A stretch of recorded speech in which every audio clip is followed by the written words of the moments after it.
Good evening, my name is Kevin McDonald. I'm the president of the Ottawa Taxpayers Advocacy Group. Today we look at Ottawa's transit.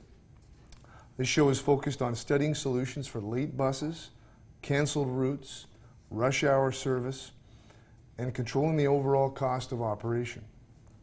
There's also an opportunity to address Ottawa's carbon footprint. By improving transit services for rural areas, Park and Ride, and East-West LRT, we can focus on ways for the city to reduce our carbon emissions. With me today as co-host is Adea Lumide, president of our national parent, the Municipal Taxpayer Advocacy Group. Also with us today is Randall O'Toole, senior fellow with the Cato Institute, John McBride, president and CEO of P3 Canada, Ben Dacus, senior policy analyst with the C.D. Howe Institute, and Steve Clark, Ontario PC Municipal Affairs critic. Thank you, Kevin. Today, let's talk transit. Now, let's remember, you, the taxpayers, are the boss. The politicians work for you. We're going to give you a few tools that you can take to your elected officials to improve transit. One of the words you'll hear often tonight is jitney. Jitneys are 13 passenger buses, often used in the States, that bring people from the bedroom communities into the urban core. And we believe that it's integral to our solution for transit in Ottawa. We'll also talk about privatization, we'll talk about outsourcing, we'll talk about P3s. Now, many of you are familiar with P3s because that means public-private partnerships. But we want to point out that outsourcing is not privatization. Outsourcing simply means that OC Transpo, for example, would remain in the city's hands, and we will have some outsourcing to the private sector. Now, our first guest is Randall O'Toole. Randall is a senior fellow with the Cato Institute, an active cyclist who rides thousands of miles and loves passenger trains. He's also the author of Fixing Transit, A Case for Privatization.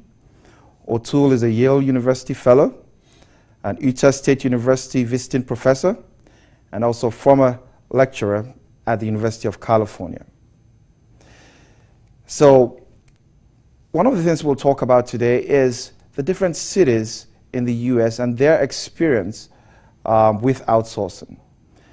In Colorado, the legislature had to pass a law saying that 50% of the bus services for Denver had to be outsourced. Also, Las Vegas went the full way and said 100% of the bus services provided has to be outsourced. So, Randall, perhaps you could comment on why this was necessary? It costs a lot more to move somebody by a bus and even more by train than by automobile. Americans spend about 22 cents a passenger mile driving, and yet transit costs almost 4 times that much. So we're spending all this money on transit, and the Colorado legislature wanted to make sure they were getting their money's worth.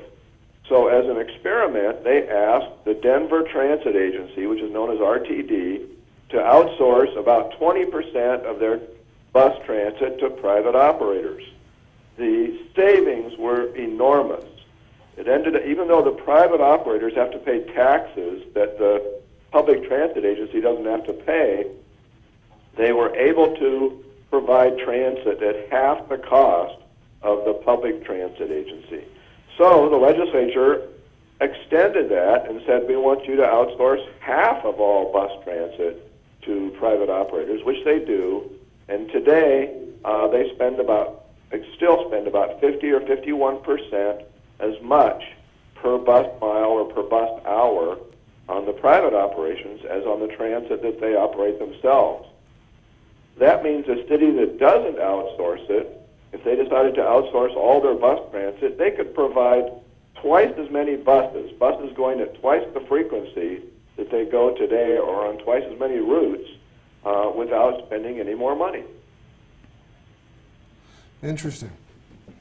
We're here in Ottawa. We're going to spend over $2 billion on a 1.8 kilometer downtown light rail transit system that does not solve east-west traffic gridlock from our bedroom communities. Our mayor's, one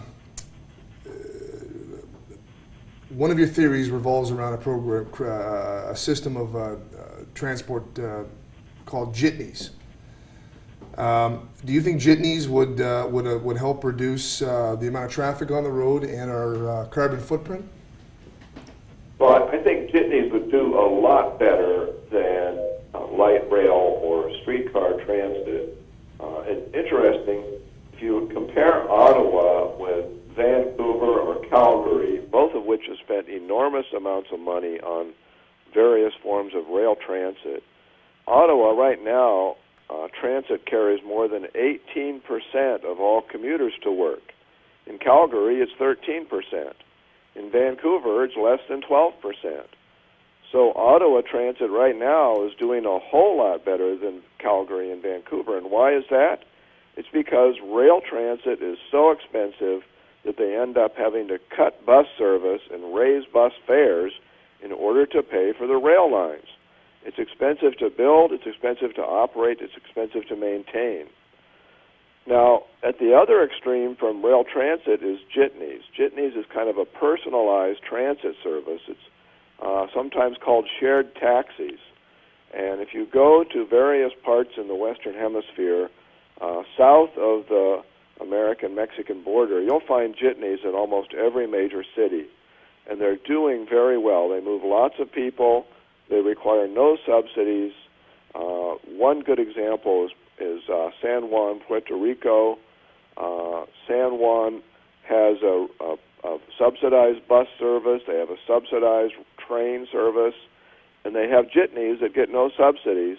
And the jitneys carry more people, more miles than the buses and the trains combined. Very, very good information. And we certainly hope that our city council is listening to all of that very interesting statistics. Now, over here, we've had problems with late buses. We've had canceled routes. We have insufficient rush hour seating capacity. And we're very unique in that our rural areas and some parts of the suburban community don't have walking distance access to a transit stop. So one of the things that we've sort of thrown out there as an issue for discussion is that the mayor is holding a greenhouse gases roundtable. And we looked at the rural areas in Ottawa, and we realized that there were about 100,000 trips per day from these areas. And so we felt that, could it be an idea to provide the jitney service to the rural areas, and that would certainly take a lot of cars off the road and address a burgeoning traffic problem. So perhaps you could comment a bit on sort of the cost-benefit analysis of outsourcing. We've certainly held the view that if there's going to be bus service for the rural areas, it has to be an open tender, which means that whether you're a unionized operator or not, you can submit a bid. And it also needs to be outsourced because our current public transit model needs some competition. So if you could speak a bit more on that cost-benefit analysis and why tendering and competition is necessary. Well, if your goal is to provide transportation for people who don't have access to cars, then in low-density areas, jitneys are really the only way to go. Everything else is just way too expensive. You'll end up with empty vehicles running around most of the time, and the environmental costs would be enormous. If your goal is to reduce greenhouse gas emissions by getting people out of their cars and onto buses or jitneys or some other form of transit, I have to be a little bit pessimistic about whether it's going to work in rural areas or low-density suburbs. Except for the highest density 5 or 6 metropolitan areas in the United States, transit emits more greenhouse gases than driving in almost every other metropolitan area. In Canada, we don't have as good information on greenhouse gas emissions of transit versus driving, but I suspect that outside of Toronto, Vancouver, Calgary, and Ottawa, and maybe one or two, and Montreal, and maybe one or two other cities, driving is emitting less greenhouse gases than transit overall. And the reason why Ottawa and Toronto and Montreal are doing well is because they have a high-density core. But if you get out, if you just looked at the transit that goes from the low-density suburbs or rural areas to that core, I suspect that transit is emitting lots of greenhouse gases, using lots more energy than driving would do. And I don't think jitneys are going to solve that problem all by themselves. Jitneys are a good way of providing transportation for people who don't have automobiles. I'm not confident in low-density areas that they're really going to reduce greenhouse gas emissions or any form of transit. Really, what we need to do, what we are doing, is making our cars cleaner, our cars less, more carbon-friendly, and that is going to do far more than investing in transit and reducing greenhouse gas emissions. Randall, one more follow-up question on jitneys. In your experience, do jitney operators or the organizations that run the jitneys, are they individual contractors that run the individual buses, or is it a company that incorporates its own drivers with a number of units at the same time? There tends to be a range of possibilities, but generally the individual jitneys are privately owned by their operators, and the company, it's kind of like the taxi cab industry. The company exists mainly to provide dispatching services for the individual operators. There are some operations where they're a little more organized, and the buses are owned by small companies that may own a dozen or more buses, and they operate on scheduled routes the same as the public buses and operate in competition. In the United States, most cities make it illegal to compete with the public transit agencies, but a few don't. Atlanta and Miami are two that do not, and there are at least a dozen private operators in Miami that compete directly with the public bus system. Each operator might have 20 or 30 buses, and they'll be smaller buses, 15-passenger buses, and they'll compete directly with the public bus system. So there's a range of possibilities. Atlantic City, New Jersey, is the only city in the United States that is an all-jitney city. It has no other public bus system. The jitneys are all privately owned. They all go on established routes, so they don't need a dispatcher. The drivers just agree that they're going to go at such and such a time. It's one of the only cities in America that has 24-hour transit service. Well, that's fantastic, Mr. O'Toole. We really appreciate your advice on the subject. Our website, ottawataxpayer.ca, is running a vote tonight on jitneys. If anybody has a few minutes, perhaps they might want to dial up taxpayer.ca and vote on the issue. Well, we'll also to express appreciation for Mr. O'Toole to share his expertise. Sounds like there's a question mark around the whole issue of carbon emissions. But certainly when we look at our east-west traffic gridlock and a 1.8 kilometer LRT that will not be able to solve that, then certainly jitney taking people from low-density areas to the core sounds like a good solution. So thank you, Mr. O'Toole, for coming on. You've given us a lot of good information, and we appreciate it. Thank you. Very much. Bye-bye.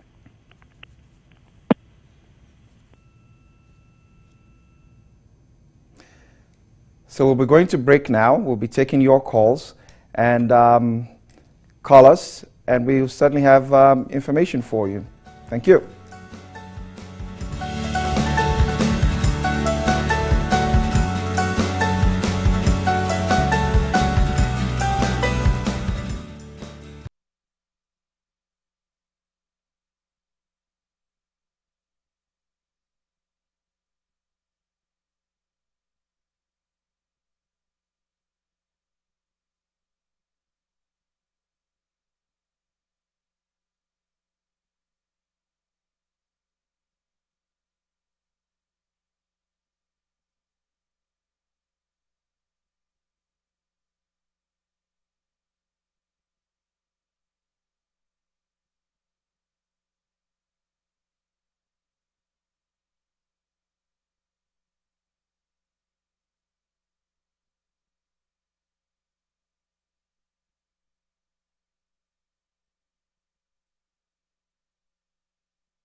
in this segment, we're going to talk to Mr. John McBride. Mr. McBride is the CEO of P3 Canada, formerly the Executive Vice President of the Canadian International Development Agency, President and CEO of the Canadian Commercial Corporation, Assistant Deputy Minister at Industry Canada, and as an Executive Director at the Treasury Board. Well, start off by saying that P3s are not privatization. PPP Canada is a $1.2 billion federal government fund that provides up to 25% of eligible funding for capital projects. So John McBride was appointed by, I believe, Minister Jim Flaherty, and he's been kind enough to join us today. So our first question for Mr. McBride is that when we look at municipal expenditures, and the top 5 departments would be transit, water and sewer, police, parks and recreation, and then housing. So in your experience with P3s, can you give us some insight of how that whole process of P3 funding can benefit some of these, large departments at the city level? It'd be my pleasure. Thank you for having me on the show. P3s are a proven way of delivering public infrastructure. They harness the innovation of the private sector and the discipline of private capital to ensure on-time, on-budget delivery and whole life cycle performance. Recognizing that, P3s have been used in a wide variety of areas. They have been used in the transit, both for light rapid transit and for bus facilities. They've been used in wastewater treatment facilities, police stations, to build recreation centers, and in fact to do social housing. So in the top 5 areas that you identified, there are examples both here in Canada and internationally where P3s have successfully delivered complex projects in all 5 of those areas. Fascinating. Mr. McBride, in your experience, have you ever run into any sort of provincial governments that would provide incentives for municipalities to work through your organization? Well, we work closely with all provinces to advance P3s in order to educate and provide incentives for municipalities to employ P3s to deliver public infrastructure. Those take the example here in Ontario. The province of Ontario and their agency, Infrastructure Ontario, is working closely with the City of Ottawa right now in delivering the LRT system that's being implemented by the city as a P3. I could give you examples also in British Columbia.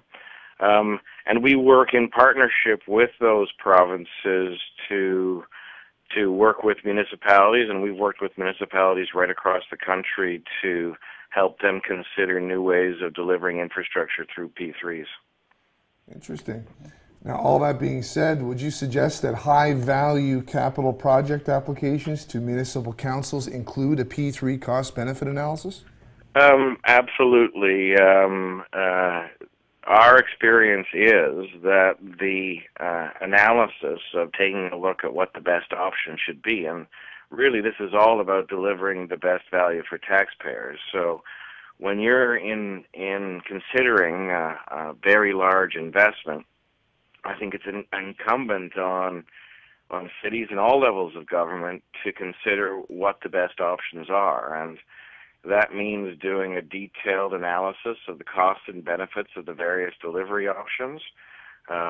Many provinces and a number of municipalities make it mandatory for projects that are large. It's mandatory at the federal level for large projects to be considered for P3.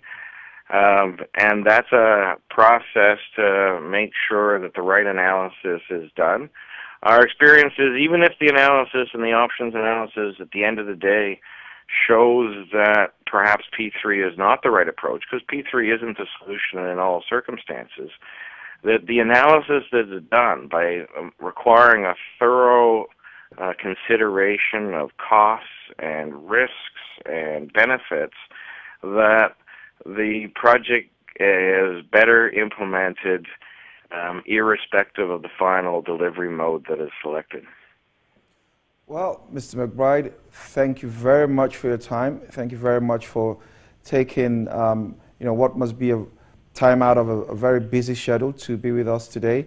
In fact, just listening to you, it seems that we've only scratched the surface of the potential opportunities with P3s, and this very well might be an opportunity for a future show.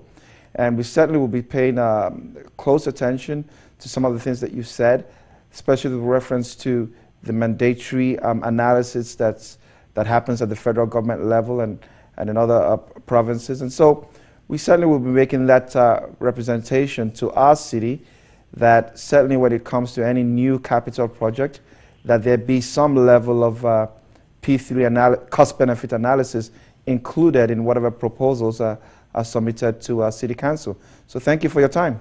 My pleasure. So Kevin, what did you make of Mr. McBride's comments? It seems like there's a lot of opportunity when it comes to exploring P3s as a tool to improve transit. He talked about police stations, so that would mean transit stations as well. Any thoughts that jump out at you? Well, I think like you, my main concern here is that we constantly bring these subjects up municipally. I mean, we always want to hear these conversations take place in one form or another. Are they knocking on all the right doors? I mean, for example, we have our own LRT project right now. Also, we have our sewage facility that we're talking about. P3 Canada was involved in Sudbury's project. So is the City of Ottawa knocking on that door? I don't know. And to me, I think it's certainly something that we always have to be hammering on and making sure that they're aware that these programs exist and that the taxpayers are getting their benefit. Certainly, I would definitely agree. We know that with the LRT system, it's going to be privately built and operated. There is some, how do you say, well, not necessarily confusion, but our understanding is that at the last labor agreement, it was sort of mandated that the AT would be the operators of the new LRT system. We've often felt that there should always be a level of competition, and so just like with waste management, where unions have been able to bid and win contracts, it certainly would be appropriate that for the new LRT system, the ATU, like any other organization, should be able to bid for the rights to operate the LRT system. If we look at Sweden, for example, they had a competitive tendering process, and they ended up outsourcing to 8 contractors. And their experience was that they reduced operating costs by 25%. Service levels went up by 10%. Ridership went up by 15%. York Region, another example, they actually have a system where you can't have more than 50% market share of any service zone. So they have outsourced to 2 private operators. So Phoenix is another example. So there are a lot of cities that have realized that competition is important. We typically would describe that as a more than one service delivery model. And P3 is a relatively not as explored option, but we certainly hope that City Council is watching. There are tons of opportunities, as we heard from Mr. McBride, for P3 analysis to be done before a number of projects are overtaken. I mean, I guess we're talking transit. We could say that, well, perhaps the Presto system should have been a P3. So there are a range of opportunities there, and I certainly would agree with you that we hope that City Council sort of, calls staff in and says, well, here's what we spend on operating costs, on capital costs, on social housing, on parks and recreation, on transit, on the police department. Can you tell us what the opportunities for P3s are and what the potential cost-benefit analysis is, and performance measures? I know a lot of people think when they hear P3 it means private profits. And we certainly have had some controversy here in Ottawa with P3s. So perhaps you want to comment on that. Does P3s necessarily mean that the private sector is going to be running away with the profits if it's a well-structured deal? Well, I think the important thing to remember when it comes to P3s is the assets remain public. And to that effect, we really need to remember that, going forward. There's always that level of public supervision with respect to how they handle a P3 arrangement. But it all boils down to the fact that no matter what angle the city chooses to take and when we decide to do it, we always have to have a handle on where we are cost-wise of the transit systems. And if you look at the OMBI report, we're showing that Ottawa averages a cost of $205 per hour, 30% more than Toronto, and more than twice the cost of Winnipeg. American Transit Agency spend an average of $10.68 per vehicle revenue mile operating their own buses, and 40% less on buses that are contracted out. Our taxes went up 2.39%. We really need to look at different alternatives. Quite agree with you, Kevin. Essentially what we're talking about when we say P3s outsourcing, we're talking about how do we bring private sector expertise. We had a very bitter strike over the issue of scheduling, but it was revealed that we were actually ended up spending more money on scheduling after the strike. And so there was a city in the US that said, well, you know what we're going to do? We're just going to privatize the administration of transit and leave the rest of the operation in public hands. So there's a lot of opportunity there. We'll be taking a break, and we'll be looking to hear from you. Call us, and if you have any questions, we'll certainly provide information for you. Thank you.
So, yeah, that was a fantastic segment with Mr. McBride. A couple things come to mind in the meantime here. You know, critics say that LRT does not increase ridership or address the east-west traffic gridlock. You know, we hear about customers being ticketed at park and rides. Should city staff be asked to come up with some kind of an LRT/jitney rush hour service for the rural residents? Well, that's a good question, and it should be a no-brainer for Ottawa City Hall. Interesting. And say that for the simple reason that we're spending tons of money building new parking rights. Well, I guess we can say we have a P3 of our own because some parking was negotiated with Scotiabank Place. But certainly the parking rights are completely over capacity. And you know, the usual sort of word on the street is if you get there after 7 in the morning, then you may not even have parking. And so if we want people to leave their cars at home and take transit, why would we ticket them at parking rights? Certainly there have been negotiations with the NCC to sort of get more land and expand, for example, the Eagleston park and ride.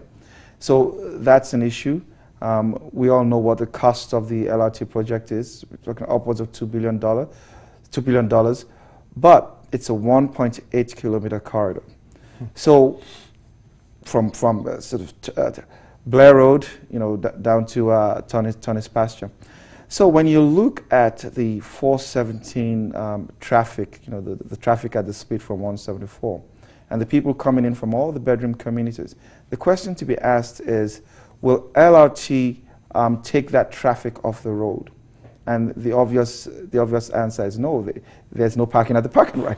So you know, it would seem that having a jitney, which is a 13-seater bus, it wouldn't be as expensive as the regular buses that we have. But what it will do is that it will give people in bedroom communities, people in rural areas, people in suburban areas, it would give them an option that they can actually walk out of their door and within 5 minutes be at a bus stop and sort of get a ride to work. The city could also be creative. You know, it's often said that what the biggest hindrance for people to leave their cars at home would be the time that it takes to transit from home to work. So if we had a situation where jitneys could take you directly to work, I would even say that people will be prepared to pay slightly a bit more for that because they will actually get to work faster than if they had driven their cars. So it would seem that the only way to get a higher rate of return on the LRT investment would be to increase ridership. And the only way to get increased ridership is to provide an easy, direct means for people who are in rural areas and suburban areas, one trip, either to a park and ride, or to an LRT station, or to work. Yes, provided, of course, that there ultimately is a business case for it, which I think is an important factor here. You know, let's just talk about it. Let's decide if there is a business case, how the public subsidy works, that sort of thing. Right now, we've got Ben Dacus, a senior policy analyst with the C.D. Howe Institute. He has a BA in economics from the University of Toronto, a master's from the London School of Economics, and an MA in economics from the University of Toronto. Yes, and thank you for joining us, Ben. My pleasure. And our first question is basically from your neck of the woods, which would be York Region. Can you tell us a bit more about what has happened there and sort of the benefits of this more than one service model? We understand that no one company can have more than 50% market share in a specific zone. And how does that help the taxpayer? Well, what we specifically have in York Region is a contracting model where the higher order transit in the suburban areas of Toronto and York Region, what it is, it's a bus rapid transit system called Viva. And that's operated by a private contractor called Veolia. And so they operate one segment of the system under contract to York Region, and it's branded very similarly as York Region, whereas York Region employees run the regular transit system, regular bus system in the rest of the York region. So what that does is it's that contracting mechanism. It leads to that contractor providing services at the lowest possible cost, but also have an additional side effect, an additional benefit, where what happened was it was actually the private contractor. The private contractor went on strike. So I want to emphasize that private contracting doesn't necessarily mean no strikes. When the private contractor went on strike, although there was still a lot of problems in the York region, the overall system still went on. So you still had a semblance of the regular service, even though you had a strike going on. So that was an additional benefit to riders and taxpayers of contracting. Interesting. You know, we're spending $2 billion at least for a 1.8 kilometer downtown LRT tunnel that does not address the east-west traffic gridlock, carbon emissions for our bedroom communities. Rural areas with over 100,000 daily trips don't have walking distance access to transit. Park and rides don't have enough parking. Why is the private sector not allowed to use their expertise following the same user fee property taxpayer funding model that public operators receive? Well, I guess one of the reasons is that we have a public monopoly, and a public monopoly is still probably going to be, in terms of ownership, in terms of setting the routes, is still probably the right model. A jitney model, what you're talking about, is going to be very difficult to implement. But what we can do is sort of middle route, a middle ground. And if you look at the evidence around the world, what you can do is you can expand service, expand bus service in particular, at a relatively low cost using a competitive contracting model. Or what you do is if the city really wants to expand its operations, expand the reach and the depth of its bus network across the Ottawa region, one of the cheapest ways to do that is through offering the right to a private company or a competition among a group of private companies where the public sector employees bid right alongside it to operate that route as part of the OC Transpo network. So what you can do is, what the city can do is, as it's trying to expand the network, it can do so at the lowest possible cost. In our 2013 city budget, our transit department had the worst compensation growth record of any department. 10% or 10 times the 0.83% rate of inflation, likely due to overtime, minimum shift guarantees, pension formula, sick days, and other benefits. Open tendering means that non-unionized companies can bid for municipal contracts. Should the provincial government legislate the right of municipalities to open outsource? Well, they absolutely can, but I want to emphasize that it wouldn't be possible for the OC Transpo to say we want non-union companies to bid. That would probably be illegal. So what they can do is they can create an open tendering process where any company is willing to come in, and companies that are willing to abide by whatever rules contracting system, be it that it has to include say integration of Presto. It has to follow other certain rules. There are a lot of ground rules around contracting that are really important to follow. There's still a lot of openness for contractors to come in and provide these services. Well, we appreciate your comments, Mr. Darkis. And I guess if you could speak a bit more about the cost-benefit analysis. We've sort of looked at the Sweden model. We've seen how operating costs went down by 25%. We also looked at a number of cities in the U.S. where they actually have a public system and an outsourced system. And, you know, on average, they're paying 40% less to their outsourced service, sometimes 30 to 40% less. So perhaps you could sort of explain a bit more on what the sort of efficiencies that competition can bring into the system. Well, the efficiencies can come a number of ways, and it's certainly not my position to say exactly what they're going to be. Individual companies, individual drivers, individual mechanics, for example, are going to be people who are going to know best. And the best way to create those sorts of incentives for people to find those efficiencies is going to come through competition. And if you look around the world, if you look at a lot of European countries, Sweden is a classic example, all over Europe, and a number of U.S. cities, what you see with competition is that it often has takes the public employees and lets them compete against private companies. And what we see over and over and over around the world is that when public employees are bidding up against private employees, potential entrants, the system called managed competition. What we find there is that these public employees win the vast majority of the work, especially outside of transit, because to be honest, there aren't a lot of examples in the United States where there's this sort of managed competition. It's mainly in Europe, and so what that really shows you is it's not about privatization. It's not about it being anti-union.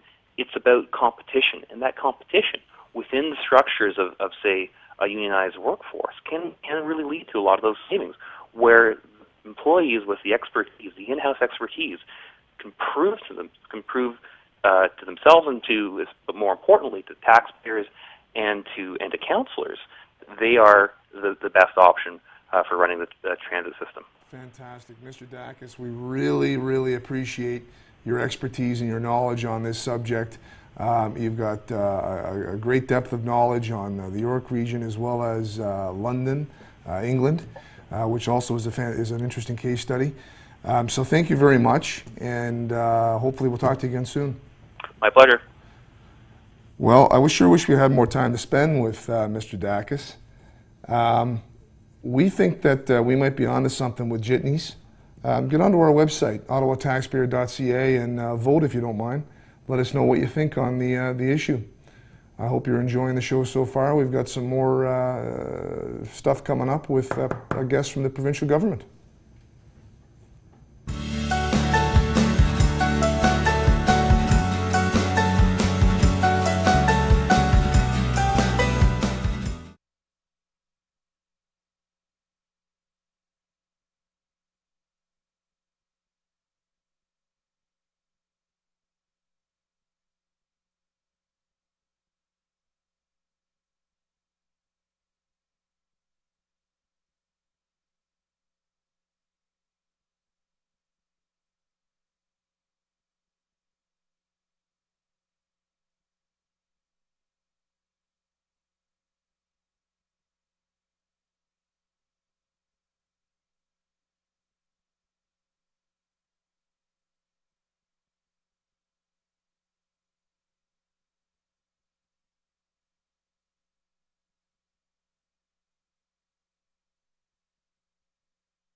Now, our next guest, Steve Clark, is a member of Provincial Parliament, Ontario PC critic for Municipal Affairs, former president of AMO, which is the Ontario Association for Municipalities.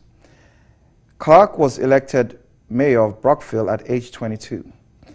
He was the youngest mayor in Canada at that time, and he served for 3 terms. He later worked as a journalist for the Brockville Recorder, as an admin assistant to MPP and now Senator Bob Runciman, and also as the chief admin officer for Leeds and the Thousand Islands. So he certainly brings a breadth of experience when it comes to municipal governance. Now, this is a taped interview because unfortunately the ROMA, which is the Rural Associations for Ontario, they're having a conference tonight, and he unfortunately had to be there hosting a lot of different personalities. So we will be going to that tape interview, and at the end of that interview, we'll look forward to your calls and comments. Thank you. For example, the York region, they've got 4 private operators. Not one of them can have more than 50% market share in any one of the 4 service zones. So one of the things we're sort of curious about is that will the Ontario PC Party be prepared to sort of introduce legislation to actually say to municipalities that when you put out tenders, any company should be allowed to bid, whether you're unionized or not? Yeah, it's a great point, and while I'm not sure how you would take the open tendering concept and how that would apply to legislation, I think from a PC perspective, from the Ontario PC Party, we've been pretty clear that we've stated that open tendering is something we believe all agencies of the province should adopt. And when I'm saying all agencies, to me, that trickles down no matter whether we're talking about the federal, provincial, or municipal level, because ultimately what I think it provides is it gives that opportunity, but also provides the best value for taxpayers' dollars. And I think certainly my constituents don't really care whether it's a federal, provincial, or municipal service. If the service can be delivered in a way that gets us on the best value, that's what we're trying to speak for. So when you look at our path to prosperity, it's called A New Deal for the Public Service. That white paper states, it's a pretty good comment, so I want to make sure I reiterate it to you. Competition encourages efficiency and quality of service. When it comes to providing services for taxpayers, governments need the best quality at the best price. And when you talk about legislation, I just want to be careful about dictating from Queen's Park. We all saw that approach with the McGuinty-Wynne government in terms of the Green Energy Act. It was a disaster on the ground for municipalities.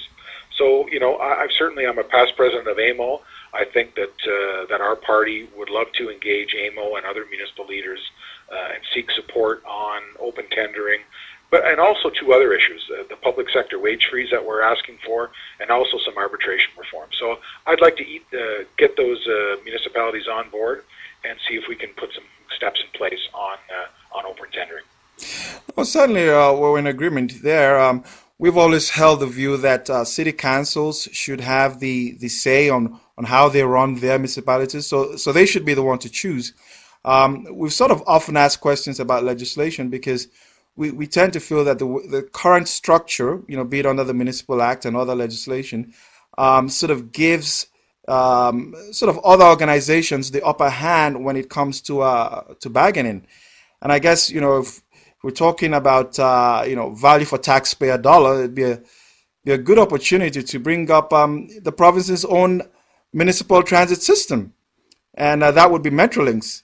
Metrolinx has had a number of challenges, I guess, with the Presto file, with the construction of the Union Station, with the aerial link. Sweden had an excellent experience with outsourcing. They actually reduced operating costs by 25%. So just, again, I guess would be your opinion on, should some functions, we're not talking about all of it, but should some functions of Metrolinx be outsourced? Yeah, well, I guess there's two approaches I can take with that. Certainly the short answer, I think, is yes. The more longer answer is when we talk as a party about a top-to-bottom program review, and I think it's been done in a lot of jurisdictions. I know that Prime Minister Cameron, when he took over, looked at sort of a spending review framework, and I think we have to look at all of the programs we provide, whether it be at the municipal, provincial level, or even some of these agencies like Metrolinx. You have to look: is this activity essential for us in government? Does government need to fund the activity? Can we get some substantially significant economic value by involved in it? How can we do it at a lower cost? Could someone else provide it more effectively? And I think we have to look at that program. You mentioned Presto earlier, which I think has been a disaster across the province. So I think we always have to look through the lens of no matter what agency, board, committee we deal with, we need to have a top-to-bottom review to see, is it working? Does it need to be changed? Can it provide value by having a different delivery method? I think all of those things need to be looked at during this review. And that's very good points there. And it's interesting you mentioned delivery method, because that's actually where our sort of next question is focused. And it's more saying that if we take, for example, a municipal service like transit, it's got a conglomeration of independent business units. We find that each unit is actually an opportunity for an outsourcing or a 3P. So, for example, IT, HR, finance, maintenance, buses, the buildings, security. So each of these businesses could actually be either a 3P or outsourced if they can do it better, or some level of competition introduced. So I guess this question you probably like, because it's a non-legislative tool, but it's saying, in order to encourage municipalities to think outside the box about the way they deliver services, should the province implement some sort of award for outsourcing, so that if you're a municipality and you've done something innovative in the outsourcing field, then you should be recognized, and that would encourage other municipalities to look at, well, how can we outsource better? Yeah, you've asked some great questions. You've given me some great ideas.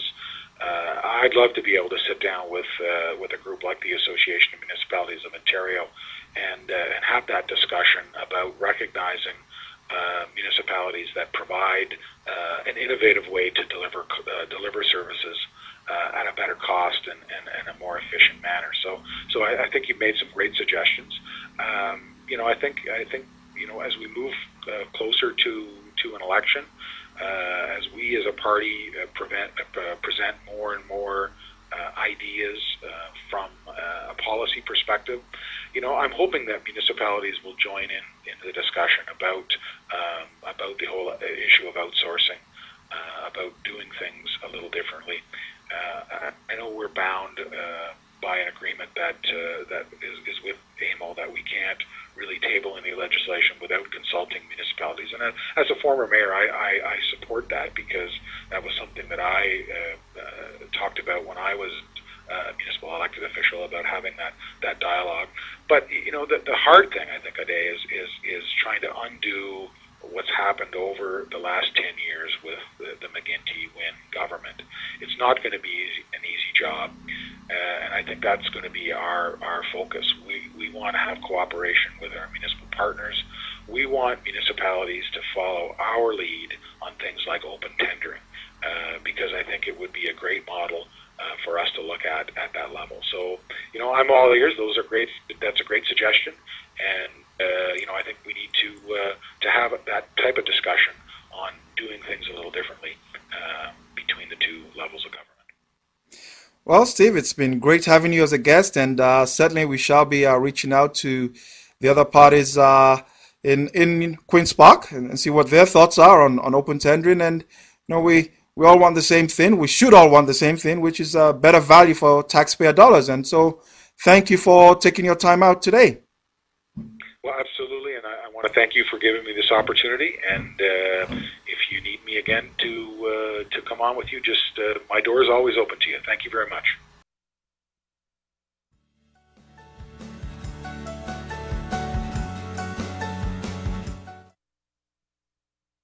Interview. The only thing I can say at this point is, hey folks, our city council, they're your elected employees. You need to tell them what you want. Do you think that jitneys could be a silver bullet here? Vote on our website, let us know, and we'll certainly do our best to provide them the results. Certainly would also like to acknowledge the hard work of the transit chair, Diane Deans, the mayor, all of City Council. And we hope that they will be very receptive to a number of the new ideas that have come out tonight.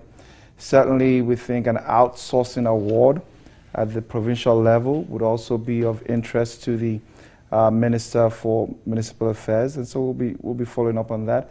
And the whole idea of jitney. We think that jitney, it's a 13-seater bus, will provide walking distance bus service for rural suburban residents. And we think that idea is worth exploring, and there's a lot that we can achieve also through P3s.